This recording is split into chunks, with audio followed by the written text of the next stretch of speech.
Eh bien, bonsoir, bienvenue dans ce nouveau Divergence politique où on reçoit aujourd'hui l'eurodéputé Thierry Mariani et puis on va parler de l'Europe. Est-ce qu'on est sur la tyrannie judiciaire? C'était le titre, Thierry Mariani, de votre tweet. Juste avant de démarrer cette interview, vous le voyez à côté de moi, il y a un petit cœur, il y a un petit plus 1, il y a une petite cloche avec une petite main. Ce n'est pas un message subliminal. Ça veut dire c'est très important pour notre référencement, s'il vous plaît. Aimez, faites un like à cette vidéo, inscrivez-vous sur notre chaîne, abonnez-vous sur notre chaîne tout simplement, et puis activez la petite cloche pour avoir toutes les notifications. Vous verrez, il y a plein d'émissions à venir. Hier, on avait Laurent Ozon, on aura Virginie Joron, justement, l'eurodéputée également du Rassemblement national ces prochains jours. Il y a Jacques Sapir cette semaine. Enfin, voilà, abonnez-vous tout de suite. En tout cas, générique. Nous sommes en guerre.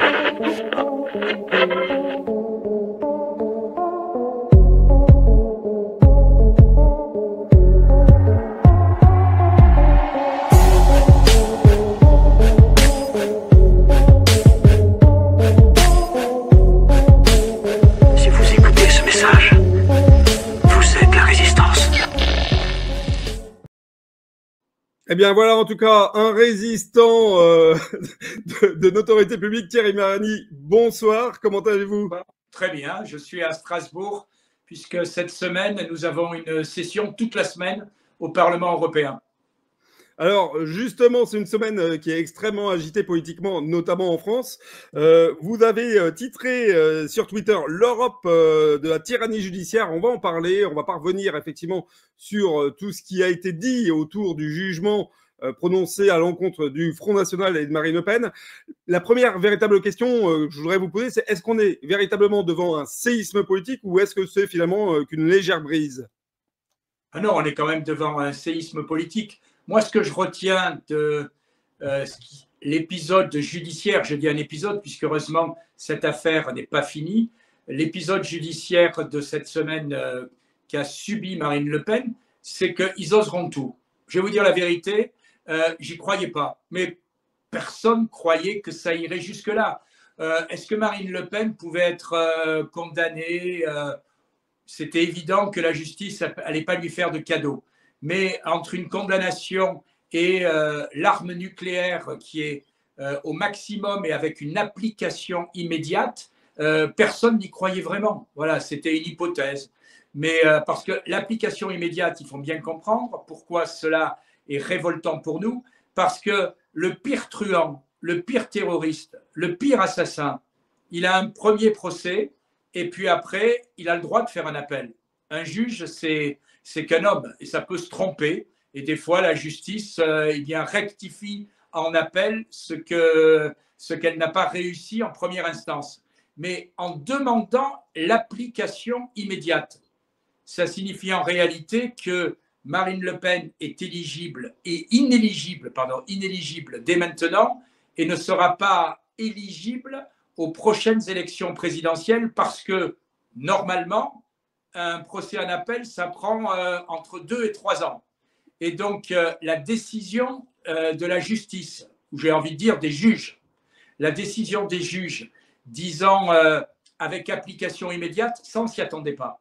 Parce que je vous rappelle que l'application immédiate dans ce genre d'affaires, c'est quand la personne peut récidiver, ou peut, pas récidiver, mais peut, pendant la durée entre le premier jugement et l'appel, peut représenter soit un danger, soit peut récidiver.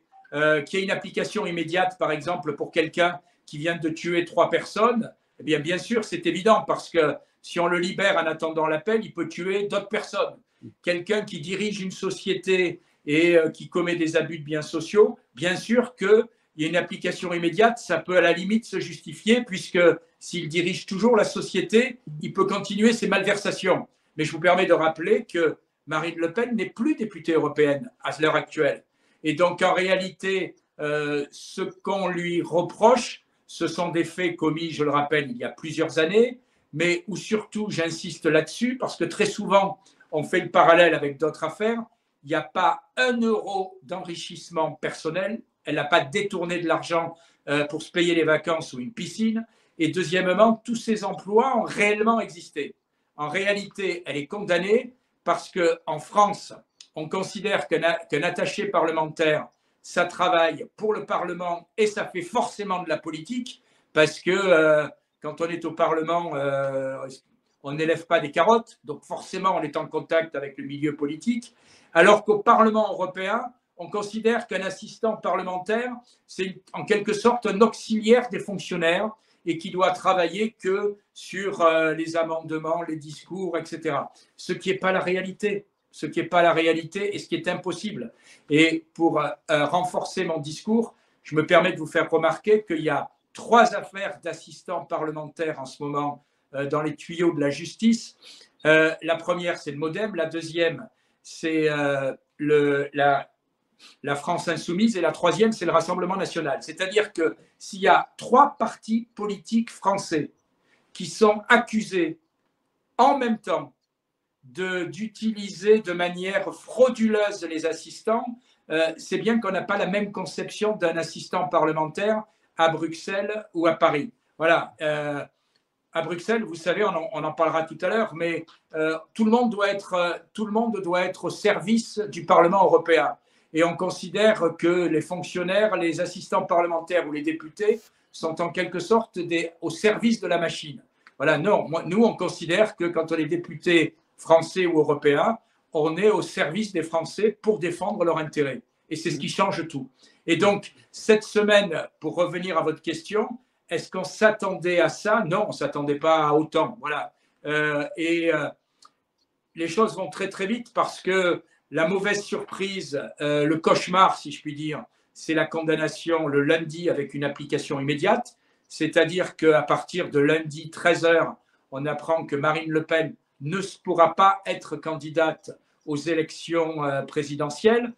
La bonne surprise, c'est que la justice a bien réagi parce que cette condamnation a quand même un impact extrême puisque la candidate aujourd'hui en tête de tous les sondages, ça ne veut pas dire qu'elle va gagner, mais en tête de tous les sondages, ne pourrait pas se présenter aux élections présidentielles. Et donc, on a appris lundi sa peine, mais mardi, on a appris que finalement un procès en appel aurait lieu dans les temps pour qu'elle puisse être candidate aux élections présidentielles si cette peine, bien sûr, n'est pas confirmée en appel. Voilà une bonne surprise et je ne veux pas participer au lynchage sur la justice, mais ça prouve que par moment, la justice sait avoir de bonnes réactions. Donc, il y aura un appel. J'espère que cette condamnation ne sera pas confirmée et bien, on verra la suite. Voilà, je me permets de rappeler simplement que la juge qui a jugé cette affaire bien, avait par exemple en première instance innocenté M. Dussopt, qui est un politique socialiste, et en appel, celui-ci avait été condamné. Donc ça prouve 2 choses. Ça prouve que, d'abord, comme tout le monde, elle peut se tromper. Et deuxièmement, ça prouve que des fois, la juge se trompe. Une juge peut se tromper positivement quand c'est quelqu'un de gauche. Donc, je suppose qu'elle peut aussi se tromper pour quelqu'un de droite. On revient à ce fameux tweet que vous avez mis ce matin, je crois, ou aujourd'hui, en tout état de cause, sur la question de l'Europe, de la tyrannie judiciaire. Est-ce qu'on est finalement encore en démocratie dans cette Europe? On l'a vu avec la Roumanie. On sent quand même qu'il y a une volonté, je dirais, au mieux de contrôler, voire de maintenir un système en place. Non, vous savez, quand je fais des conférences dans les écoles, je choque un peu les professeurs. En général, ils ne me réinvitent pas une deuxième fois. Mais je leur dis, l'Europe, ce n'est pas une démocratie, c'est une religion. Mais une religion totalitaire.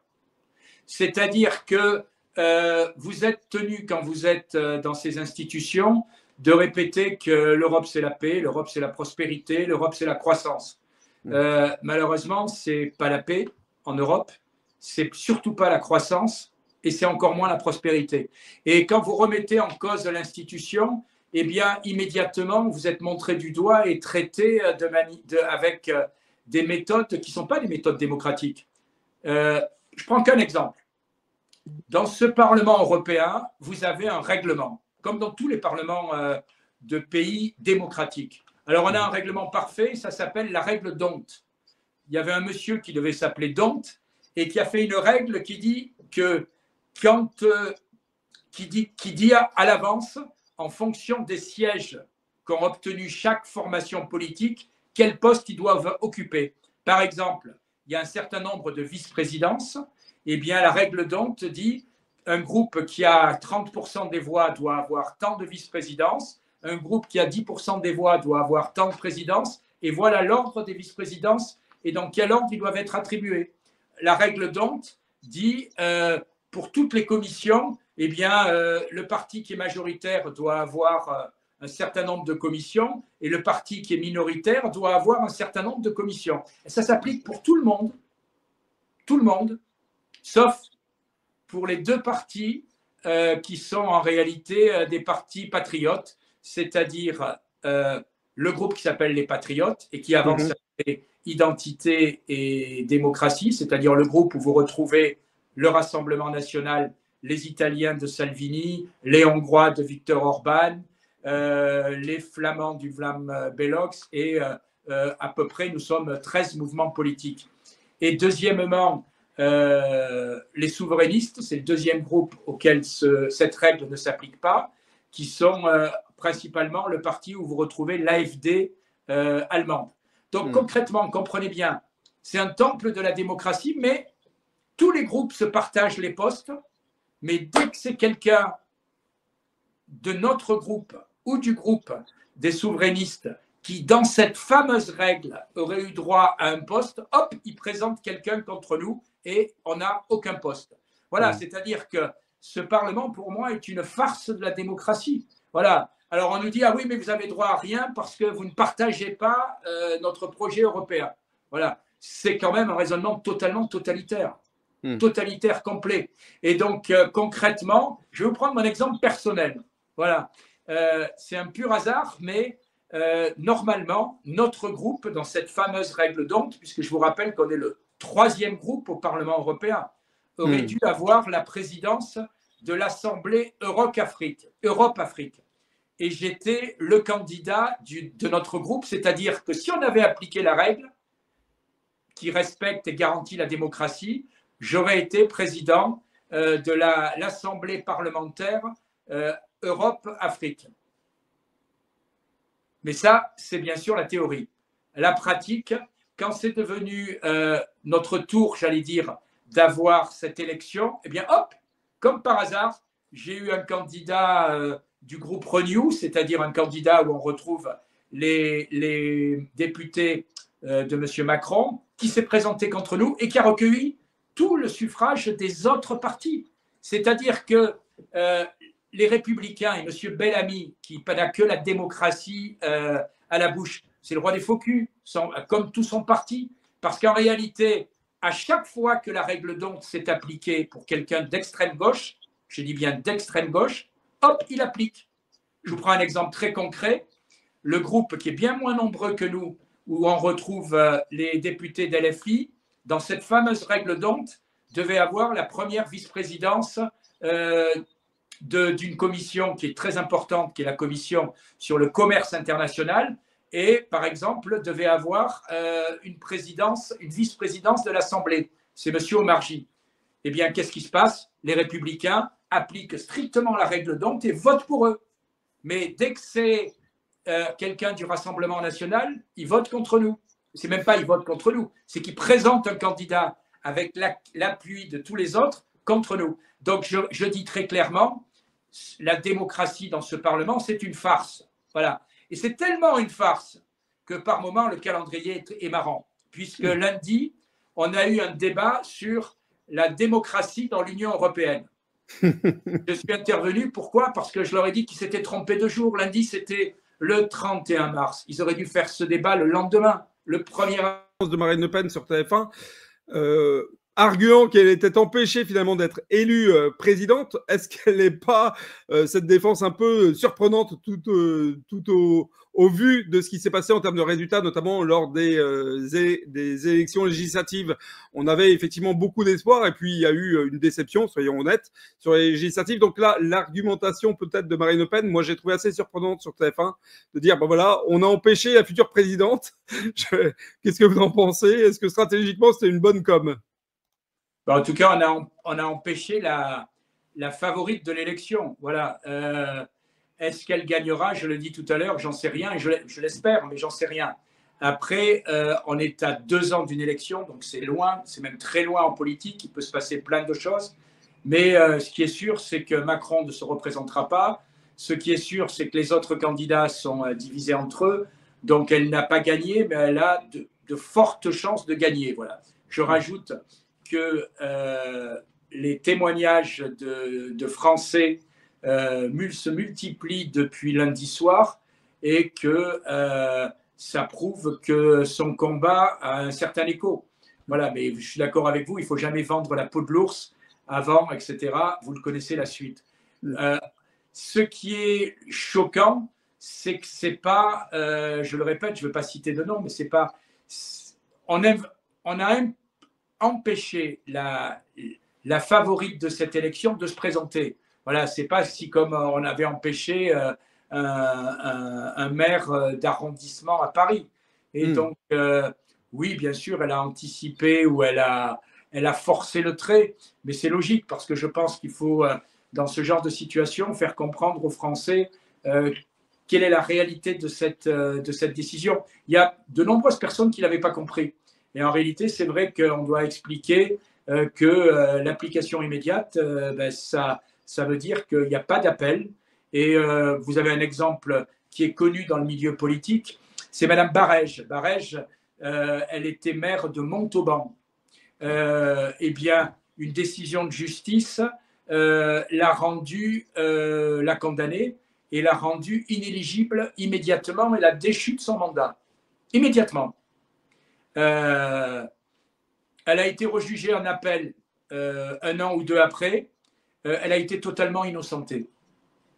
C'est-à-dire qu'elle a perdu son mandat, elle a perdu sa mairie, alors que finalement, elle était totalement innocente. D'où quand même le droit que les politiques, comme tout Français ou comme tout Français innocent ou criminel, aient droit à un appel. C'est ça le principe. En droit français, chacun a droit à une deuxième chance. Les terroristes qui ont été jugés pour complicité dans des attentats récents ou pour participation directe ont eu droit à un appel. Voilà. Un politique n'est pas au-dessus des lois, mais il n'est pas en dessous des lois. Ou faites-lui grâce au moins d'avoir la même chance devant la justice en ayant une première instance et une deuxième instance que le pire des truands. Or, voilà ce qui est choquant. C'est l'application immédiate et c'est ce qu'on explique aux Français depuis lundi parce que là, il y a quand même une décision vraiment, vraiment surprenante et disproportionnée, à mon avis, de la justice.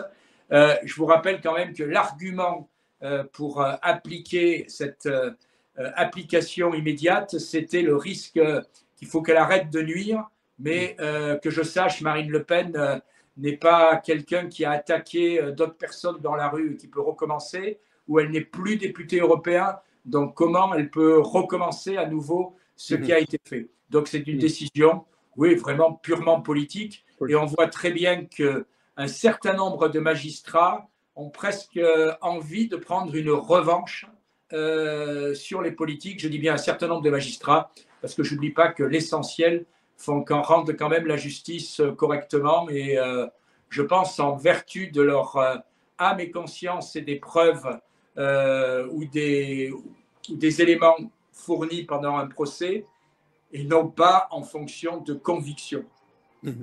Alors, toute dernière question peut-être que je peux vous poser, c'est est-ce que le RN finalement prépare-t-il un plan B en cas de confirmation de la peine? Est-ce qu'il y a déjà des discussions en votre sein pour pouvoir préparer éventuellement quelqu'un qui puisse prendre le relais si d'aventure, malheureusement, Marine Le Pen était confirmée dans la peine qui lui a été indiquée? Naturellement, je pense à Jordan Bardella, puisque c'est le président aujourd'hui de votre parti. Ça semble la personne logique et je dirais qui est attendue, notamment pour éventuellement un remplacement, même si en tout état de cause, on entend dire, alors après, est-ce que c'est vrai, est-ce que c'est pas vrai, vous êtes mieux placé que moi pour le dire, mais on entend dire qu'il y a quand même des contestation en interne sur le profil de Jordan Bardella pour cette élection présidentielle de 2027 et que du côté des Français et des autres partis politiques qu'il faudrait pouvoir fédérer pour pouvoir obtenir la victoire finale, eh bien, des fois, ce manque d'expérience ou un discours qui peut être jugé trop proche d'Emmanuel Macron crispe un petit peu des personnes qui pourraient venir s'agréger à son profil. Alors, est-ce qu'il y a un plan A qui est Marine Le Pen? Est-ce qu'il y a un plan B? Oui, Marine Le Pen. Voilà. On reste persuadé que c'est notre meilleure candidate. Parce que vous l'avez dit, elle a de l'expérience. Elle a déjà fait 3 élections présidentielles. Elle a participé 2 fois au deuxième tour d'une élection. Elle a aussi, malheureusement, comme beaucoup de personnes qui sont en première ligne en politique depuis des années, elle a appris dans les bons moments, mais surtout dans les mauvais moments. Je pense qu'elle a toute la ténacité nécessaire et le courage pour ce poste-là. Regardez, dans ce moment-là, beaucoup se seraient effondrés et se seraient réfugiés chez eux. Là, au contraire, vous voyez qu'immédiatement, elle était combative pour s'expliquer, pour organiser une riposte. Et j'ose penser que si la magistrature a compris qu'il était indispensable pour respecter, j'ai envie de dire, une élection présidentielle où on ne peut pas exclure un challenger important, et bien qu'il y a un appel dans les meilleurs délais. Donc, il n'y a pas de plan B. Après, vous avez dit, il y a Jordan Bardella. Oui, il est évident que si il y avait une décision qu'on ose imaginer, mais voilà, si Marine Le Pen, pour toute raison possible, ne pouvait pas concourir, il est évident que Jordan Bardella est le candidat naturel. Le rêve de la presse, c'est qu'il y ait des dissensions et que certains le contestent. Vous savez, j'ai été 42 ans, vous le savez, dans un autre parti politique. Il y avait partout des barons qui se voyaient calife à la place du calife. Ce n'est pas vraiment le cas au Rassemblement national. Il y a un numéro 1, Marine Le Pen, incontesté. Il y a un numéro 2, mais à 2, ils font un duo, qui est incontesté. Donc, il est évident que si le numéro 1, pour une raison quelconque, et qu'on ne souhaite pas et qu'on se refuse d'envisager, ne pouvait pas se présenter, il n'y a pas un vide et on ne laissera pas les Français sans présenter un candidat. Voilà. Est-ce qu'il est trop jeune? Est-ce qu'il est trop expérimenté, etc. Vous savez, on a élu M. Macron en nous expliquant que c'était le président, le Mozart de la finance, qui était un as. C'est le président qui a le plus ruiné la France. Je vous rappelle, c'est bon, on a vu le résultat. Voilà, on était à 3000, j'ai regardé les chiffres publics publiés cette semaine, 3300 milliards de dettes à la fin du 4e trimestre 2023. Et en plus, vous pouvez mettre 3300 milliards de dettes plus 2, puisqu'on a donné entre-temps 2 milliards à l'Ukraine. On est tellement riche qu'on peut donner à toute la planète. Voilà, donc j'ai appris une chose en politique, c'est que ce n'est pas forcément les plus compétents qui font de bons présidents. Vous connaissez la phrase célèbre qui disait, c'était une phrase de Jacques Chirac, qui disait en France, on ne manque pas de gens diplômés, on manque de gens qui ont des... Oui. Vous devinez quel attribut masculin il évoquait. Je pense qu'en politique, c'est ça. C'est-à-dire, moi, j'ai connu dans mon ancien parti des gens qui avaient plein d'expérience, plein de diplômes, plein de relations et de savoir, mais qui, au moment donné, disaient ah, on ne peut pas faire ça. On ne peut pas faire ça parce que y a un tel qui ne va pas être content, la presse va nous allumer, les journalistes vont dire ceci, on va avoir des réactions négatives de tels syndicats. Voilà, ce que nous montre l'exemple de Trump, et je ne suis pas du tout un adorateur de Trump, que les choses soient claires, mais il montre l'exemple pour moi de ce qu'est un vrai homme politique, c'est-à-dire qu'il a un programme avant les élections et après il applique. Voilà. Et après il applique et les gens peuvent râler, se soulever, etc. Quand on est élu président de la République et qu'en plus on a une assemblée qui vous soutient et qui est majoritaire, eh ben vous avez le temps pour vous. Et donc très souvent, en politique, j'ai entendu des présidents de mon côté ou d'un autre dire ah oui mais ça on ne peut pas faire avant les élections, Alors, c'est toujours pareil, quoi. Juste après les élections, on ne peut pas le faire. Et puis, après les élections, on ne peut plus le faire. Donc, l'avantage de Jordan Bardella, c'est que je pense qu'il a cet attribut qui manque à certains. Et d'ailleurs, c'est à mon avis pour cela que j'ai rejoint le Rassemblement national. C'est-à-dire qu'aux Républicains, on avait de merveilleux programmes. Mais on ne les a jamais appliqués. Jamais appliqués. Parce qu'à chaque fois, ah mon Dieu, M. Bernard-Henri Lévy va dire que c'est pas bien. Ah mon Dieu, voilà. À chaque fois, on reculait parce qu'on voulait être des gens bien aimés de tout le monde. En politique, vous ne pouvez pas être aimé de tout le monde. Et ce qu'il faut aujourd'hui pour un futur président de la République ou une future présidente de la République, c'est du courage et du culot. Et je pense que Marine Le Pen les a, et je pense que Jordan Bardella les a aussi.